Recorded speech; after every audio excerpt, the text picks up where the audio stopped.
Guys এখানে দেখতে পাচ্ছ প্রচুর প্রচুর মোবাইল ফোন, এই দেখো প্রচুর সেট হ্যান্ডসেট যে রয়েছে।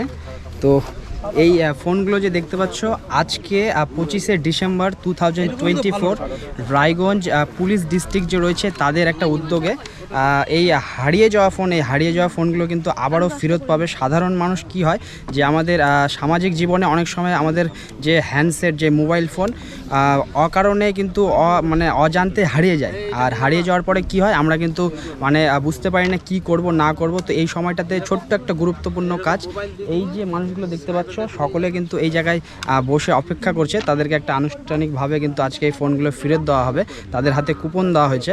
তো তাদের সঙ্গে কথা বলবো। আর তারই সাথে এই যে ফোনগুলো দেখতে পাচ্ছ এখানে কিন্তু নাম্বার দেওয়া হয়েছে 164, 165, 166। তো এইরকম সিরিয়াল নাম্বার ফোনগুলো তারা কিন্তু ফিরে পাবে।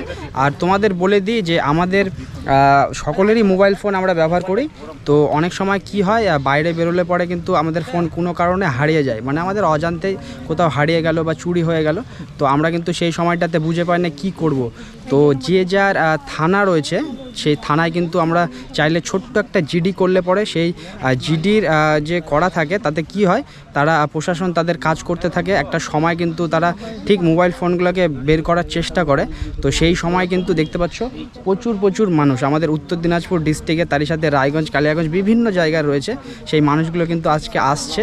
আর সকলের সঙ্গে আমি কথা বললাম, তাদের খুব ভালো লাগছে যে কারো 5 মাস, 7 মাস, 3 মাস অনেক দিন পর কিন্তু সেই ফোনগুলো আজকে ফেরত পাবে। তো গাইজ এই ভিডিওর মাধ্যমে তোমাদেরকে বলতে চাই সামান্য একটা জিডি করলে কিন্তু তোমরাও তোমাদের হারিয়ে যাওয়া জিনিসগুলো ফিরে পেতে পারো।